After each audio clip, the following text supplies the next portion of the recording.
Silakan Pak Sawi. Minta slide 11. Ya. Slide 11. Oke. Demi hormat saya kepada Bapak Ibu, saya berdiri. Ya. Soal tipe 3, tahu-tahu tipe 3 gitu ya. Berikutnya. Yes. Ini sebenarnya acuannya. Ya. Dia bilang, halo. Oh, kalau kita cerita terus mereka pegangan HP kan salah. Ngantuk kita. Dan saya bilang itu saya menganiaya. Serius tuh. Saya kalau ngajar, muridnya belum masuk tuh, saya tunggu sampai selesai. Karena dia sudah bayar, saya ngomong dia nggak nangkep. Itu aniaya, besok ditanya saya. Jadi sekarang ini saya berdiri, saking seriusnya menjelaskan ini. Satu, pengadaan barang dan jasa itu ada 2 jenis. Apa yo? Apa yo? Yang barusan disebut itu 1 jenis, yaitu suap kelola. Satunya apa dong? Penyedia jasa lewat kontrak. Kalau ngerti itu jangan tanya dong kontrak apa tidak. Oke? Suap kelola sudah. Oke, berikutnya. Yes.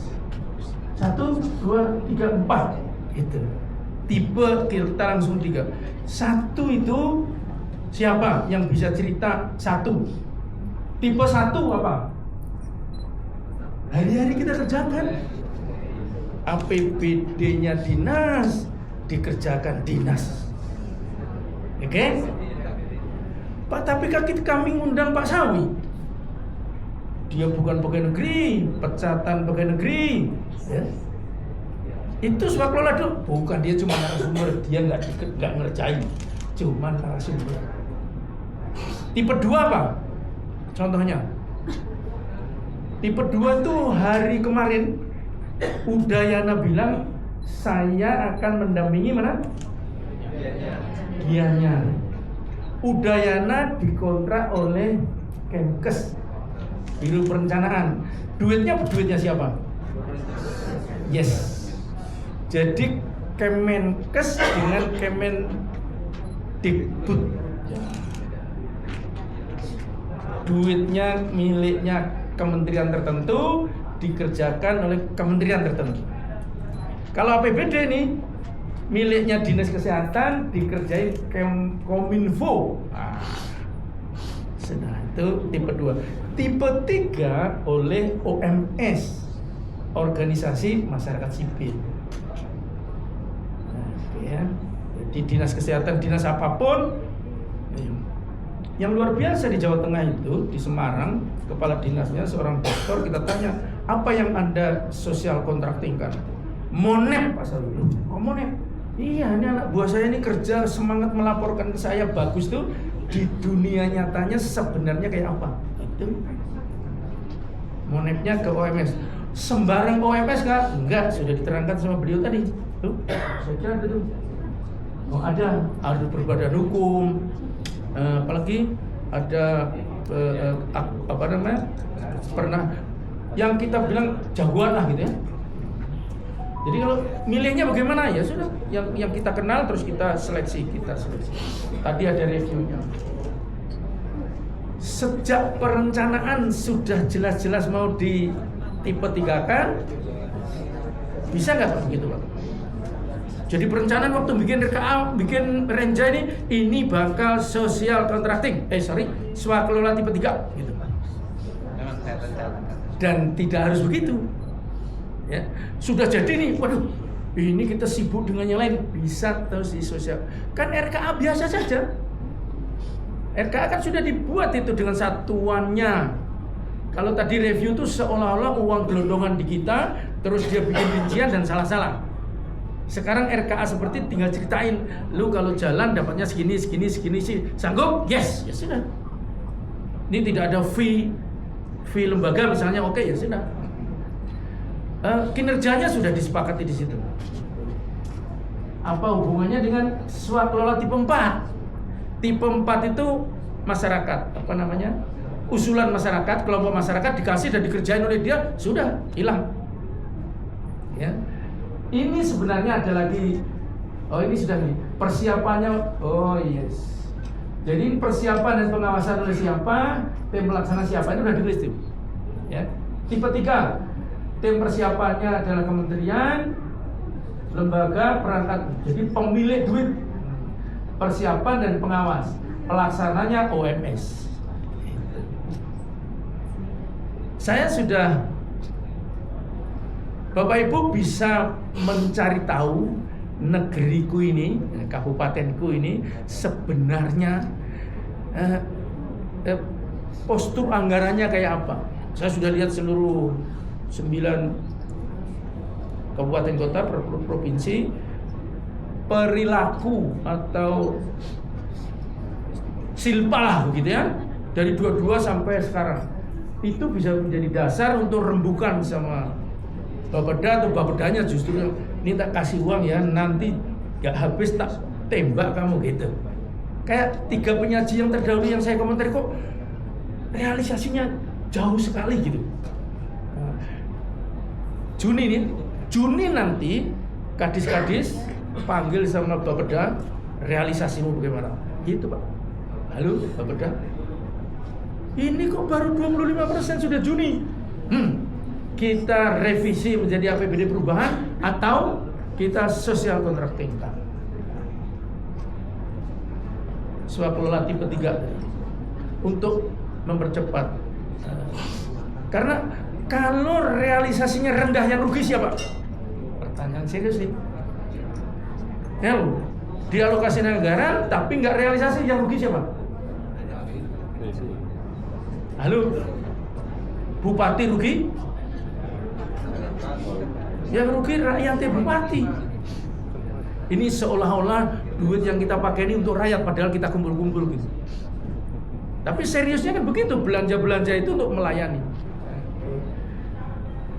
Pak Satya itu mana Pak Satya? Oh tadi ada di situ.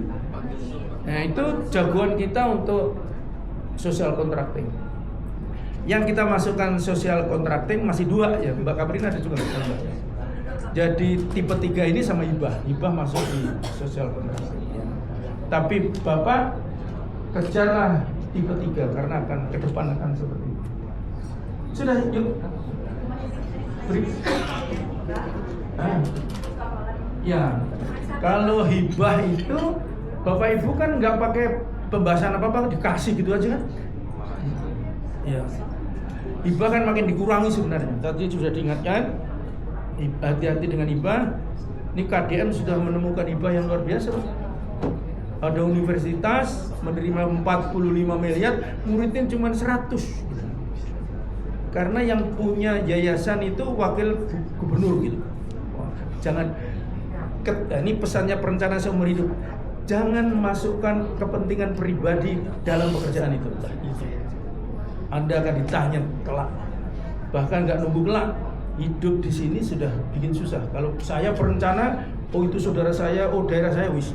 Saya seumur jadi perencana harus selalu adil. Terus supaya sehat, supaya rezekinya lancar. Karena rezeki yang kita atur itu baru diatur hilang juga. Ya. Ini di depannya Bapak Dan. Lanjutnya. Oh ini anunya ya. Oke. Oh ini ada. Yes. Jadi setiap ada sesuatu coba dekati dengan 5W1H. Apa sih? Bagaimana sih? Kapan sih? Dan seterusnya. Wes, itu saja. Komentar yang tadi nggak? Ini social contracting dulu atau yang tadi para penyaji? Siap. Oke, siap.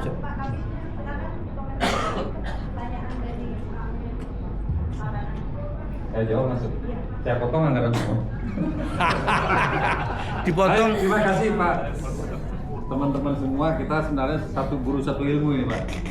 Kalau bicara social contracting di teman-teman Badung dan Denpasar, posisi APBD pom-pom aja nggak masalah. Tapi bicara dengan teman Jembrane, Bangli, di mana mas social contracting? Nah ini perlu kita luruskan juga. Kemarin pengalaman saya, Bu ya, buka dia. Ada salah satu lembaga itu kita berikan sebelum regulasi yang akurat detail itu terus menerus sifatnya, kemudian ada usulan bermacam-macam. Salah satunya ruangan gedung kantor, mobil dinas, dan segala macam. Kan? Nah, kayak pengadaan Pak. Jadi takutnya jadi eselon 2 juga. Ini ketakutan teman-teman, maaf ya, ketakutan juga. Kalau kita bicara social contracting harus jelas dulu apa yang mau diswakelolakan, kan detail dulu. Kemudian sejauh mana kinerja yang akan diperjanjikan, supaya detail. Kemudian dilihat dulu portofolio ormas LSM atau apalah itu yang akan kita lakukan social contracting. Contoh, teman-teman mungkin di Denpasar mengerjakan dengan teman-teman lembaga, takutnya afiliasi internasional, ada kebijakan-kebijakan lain, donor dana tidak berhenti-berhenti terus gitu loh. Kan takut lagi. Satu sisi yang perlu kita cermati, semua berjalan secara baik, cuma perlu dikaji lagi secara detail. Kan gitu Pak Sule ya? Saya berharap begitu Bapak Ibu sekalian, supaya tidak jadi persepsi kami di Bangli anggarannya terbatas Pak. Kok kita ngerjakan social contracting, terus OPD kami ngerjain apa gitu loh. Ini bahaya juga lagi ke depannya. Keterbatasan SDM, kemudian agak SDM, sing teman megaya tinggi, SDM tinggi. Kemudian udah social contracting aja lah gitu. Nah, tadi Pak Sawi bilang monitoring evaluasinya dimonepin semua Pak. Ya. Takutnya pekerjaan teman-teman nggak ada, habis semua pekerjaannya karena sudah di social contracting kan. Nah, perlu diluruskan kembali karena pengalaman saya kemarin kita melihat tuh ada sebuah lembaga. Kalau memang kita lihat kinerjanya memang hanya sebatas ini, teman-teman di perangkat daerah juga sudah KPI-nya sudah terjawab, supaya sama-sama enak. Paling kita berikan hibah Pak Sawi. Jadi terputus, tidak terus-menerus. Kemudian kalau memang beroptimal selaku kinerja kita, social contracting kan harapannya adalah prioritas daerah. PR juga dengan teman-teman Denpasar sudah dilakukan social contracting, angkanya naik terus tuh. Kasusnya kan banyak. Nah ini Pak, ini yang Bapak Ibu sekalian perlu kita lihat juga. Apakah tingginya kasus karena anggaran terbatas? Kalau itu dikejar kan repot lagi kelimpungan Denpasar. Oh iya. PR kita bersama Pak, supaya juga harus hati-hati menelaah telahan hukum. Kalau kami lihat, social contracting adalah yang pertama, ada partisipasi masyarakat. Kedua, kemitraan publik dengan swasta, peran LSM, kemudian kerjasama multisektor, ada peningkatan pembiayaan dari berbagai sumber gitu loh. Jadi tidak hanya terbatas APBD, minimal kita buat yang LSM yang kita ajak kerjasama, dia berpikir lagi. Kalau kami berhenti di sini bisa nggak lu kerjain? Orang Global Fund aja berpikir ke kami, Pak bagus, kami hanya terbatas sampai ini, ke depan tolong dong Anda berdayakan diri sendiri di pemerintah daerah supaya menganggarkan anggaran itu, kan gitu ceritanya. Kalau terus-menerus sebagai perangkat daerah, takutnya minta P3K lagi. Kan repot lagi ini gitu.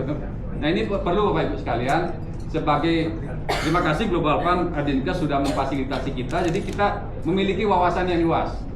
Teman-teman di satu kabupaten dengan anggaran lebih, kemudian bisa melakukan hal begitu. Kemudian teman-teman di kabupaten yang lain memang terbatas, kita lihat bersama gitu loh. Detailnya bagaimana supaya ada kesinambungan. Iya, jangan dievaluasi, semua sama yuk. Ini semua disuruh social contracting Pak bagus. Ini yang kabupaten ini nggak bisa. Pipes kan sing laku dia social contracting gitu loh. Kan nggak bisa. Contoh kami punya rumah sakit Dharma Yatnya tuh. Kemarin saya ngiris juga melihat. Itu kan sudah menjadi aset Pemprov. Kami memperlakukan ini belum gitu loh. Bu ya, bukan ya. Dharma Yatnya Iwan sana kasihan juga. Gini utang. Dr. Iwan. Saya pikir ada jaspol Pak. Belum, jaspolnya tinggi nih. Kemudian saya tanya, saya panggil di rapat begini ya. Pak, boleh jaspol Pak? Pak dapat jaspol? Boleh Pak Gus. Woi, hebat dong Pak, nggak perlu jadi anggaran. Terus gajinya gimana? Di bawah UMK dipakai lah 1,5. Kasihan Bu, masa kerja 20 tahunan. Saya tanya, dapat jaspol? Dapat Pak. Berapa Pak? Lumayan Pak. Wah, oke. Banyak Pak, saya dapat Pak Gus. Nggak bisa narik saya di ATM. Kenapa gitu? 40.000 per bulan, nggak kacau. Kan nggak bisa kita seragamkan semua itu. Sama juga kita bicara social contracting, lihat dulu daerahnya. Ini kalau di Badung oke lah, Denpasar oke lah. Makanya Pak Gubernur membuat kawasan itu dulu kan Tabanan masuk Sarbagita. Sekarang udah dirubah sama Pak Gubernur, Sarbagia. Denpasar, Badung dan Gianyar, Tabanan keluar dulu gitu loh. Karena belum bahagia gitu. Karena belum bahagia gitu. Gitu gitu. Karena belum bagian. Jadi benar Tabanan ngotot juga nih. Kalau kami social contracting repot juga nih gitu loh. Nah, perlu ke depan kita seragamkan. Jangan menseragamkan terlalu itu. Karena tetap kebijakan-kebijakan harus sesuai dengan prioritas daerah dan kondisi daerah. Jangan disamakan Badung, ya oke lah, Angus Buana. Kalau dibawa ke Jembrana, bawa ke Bangli kan nggak bisa Pak. Nah ini perlu keseragaman bersama supaya nanti ke depan tidak lagi ada dusta di antara kita gitu.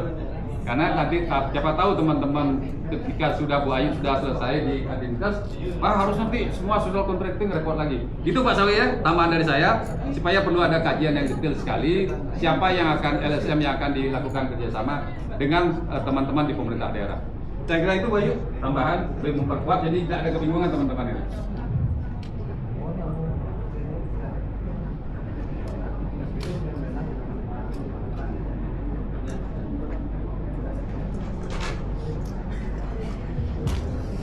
Terima kasih.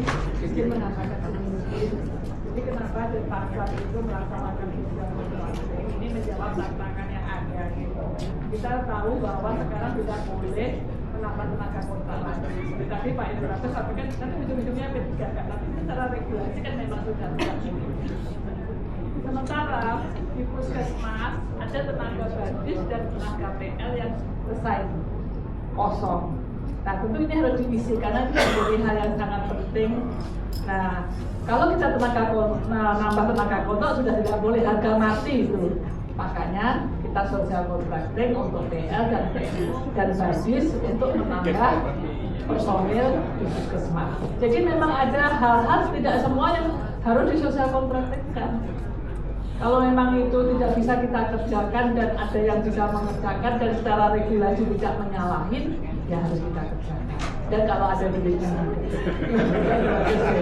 itu masalah tenaga PL dan badis. Yang kedua, mengejar loss to follow up. Karena kita cukup tinggi di Kota Denpasar, tenaga yang ada mungkin tidak mampu kalau mengejar sebegitu banyak yang loss to follow up, makanya kita bekerja sama dengan LSM. Jadi memang tidak semua kegiatan kalau kita sudah mampu mengerjakan ya memang tak perlu. Mungkin itu saja tambahannya. Terima kasih.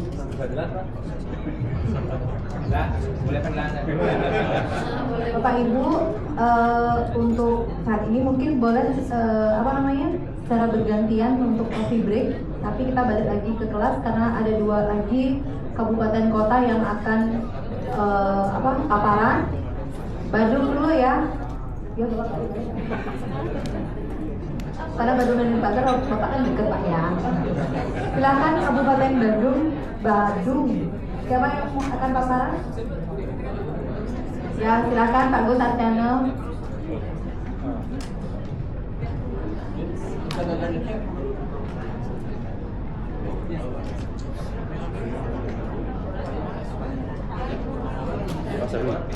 Ada lembaga-lembaga di kita itu LSM sebenarnya untuk konsumen.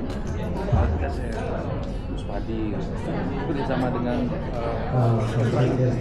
kalau itu saya usulkan tekor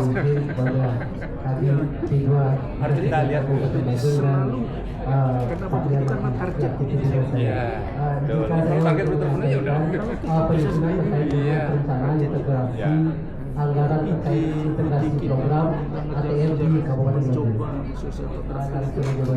Untuk menunjukkan bahwa kita bisa. Iya. Jadi kita punya target. Bukan soal besar. Dan itu adalah wilayah integrasi di Kabupaten Badung, di mana wilayah Kabupaten Badung itu dengan luas wilayah seluas 400.000 km persegi dengan jumlah penduduk yang sama dengan wilayahnya Tabanan dan yaitu sebesar 500 ribuan.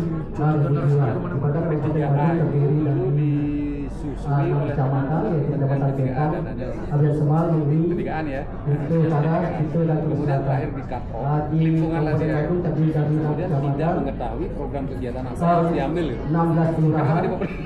Usulannya macam-macam Pak.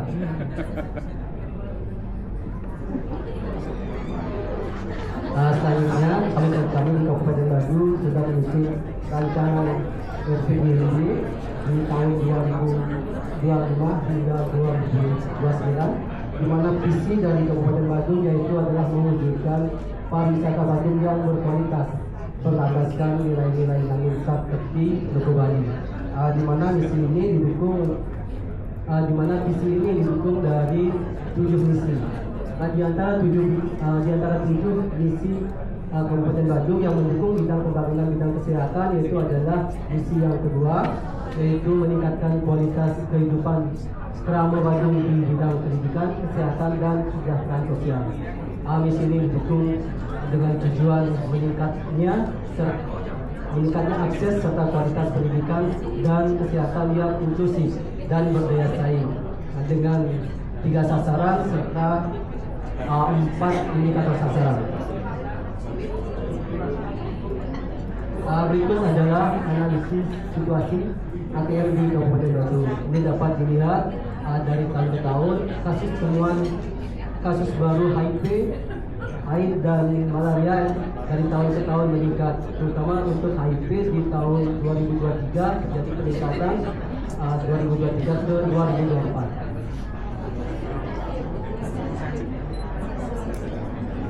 Selanjutnya adalah terkait dengan anggaran yang berkaitan dengan ATM di Kabupaten Badung, yaitu dari tahun ke tahun APBD kami dari 4 triliun di tahun 2022 hingga di tahun 2025 itu sebesar 10 triliun, di mana biaya kesehatan terhadap APBD kami berkisar antara 15% sampai 20% untuk mata kuliah kesehatan. Sedangkan untuk nomenklatur ATM di Kabupaten Badung itu di tahun 2022 itu terdiri dari 2 nomenklatur, yaitu menggunakan nomenklatur rekening 11 dan 12. Akan tetapi di tahun 2023 kita sudah menggunakan 5 nomenklatur ATM. Selanjutnya adalah persandingan antara RKPD tahun 2023 hingga 2025 disambungkan dengan APBD.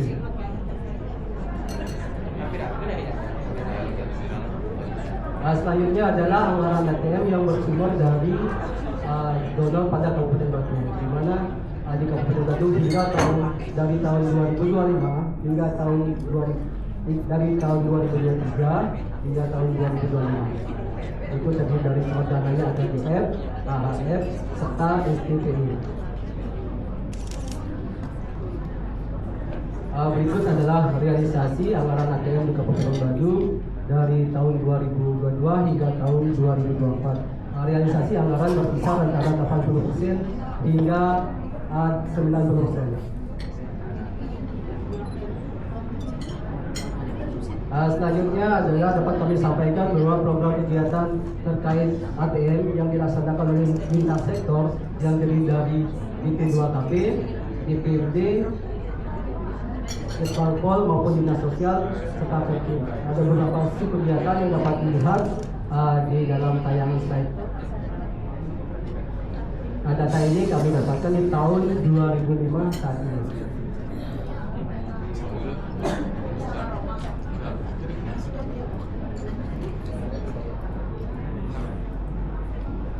Selanjutnya adalah dukungan ATM dalam penggunaan dana APBDes. Ini kami dapatkan data di tahun 2024, di mana alokasi anggaran APBDes dalam pembangunan bidang kesehatan itu menggunakan beberapa nomenklatur, antara lain adalah penyuluhan dan pelatihan bidang kesehatan. Yang kedua adalah penyelenggaraan siaga kesehatan. Yang ketiga adalah pemantauan dan pencegahan penyalahgunaan narkotika serta lain-lain di bidang kesehatan lainnya. Sedangkan untuk pembiayaan di kelurahan dianggarkan melalui kecamatan dengan nomenklatur program pemberdayaan kelurahan. Data ini kami dapatkan di tahun 2024.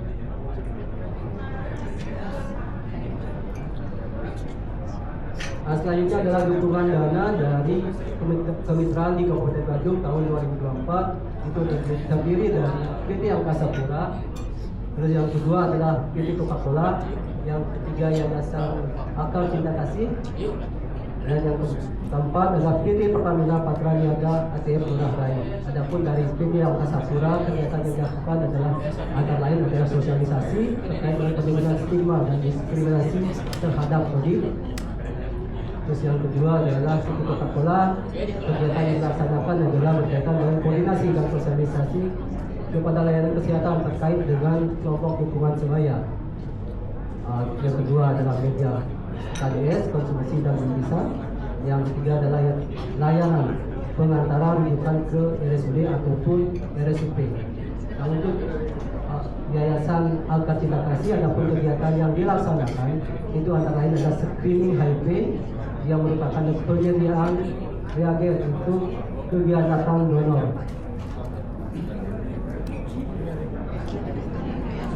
Dan ada PT Pertamina ada kegiatan yang dilakukan antara lain adalah program PKIBA yaitu peduli kawan HIV AIDS dan narkoba dengan kegiatan yaitu SDG sosialisasi ke sekolah, sapa kawan muda, teman Badung dan Jamboree KSPA di Kabupaten Badung. Selanjutnya tantangan yang kami hadapi dalam pelaksanaan integrasi ATM di Kabupaten Badung di tahun 2025 antara lain adalah yang pertama itu adalah masih rendahnya capaian untuk 95 kedua yaitu audit yang ditemukan mendapatkan ART. Adapun solusi yang kami dapatkan untuk mengatasi tantangan tersebut yaitu pertama adalah meningkatkan peran serta LSM pendamping dan menyarankan kepada audit untuk melibatkan keluarga dalam pendampingan. Terus adalah tantangan yang kedua yaitu masih rendahnya capaian 95%. Ketiga yaitu audit yang diperiksa piramidnya. Solusi yang kami dapatkan adalah merencanakan kebutuhan logistik, mengadakan kebutuhan logistik di APBD 2 dan APBN. Terus yang ketiga itu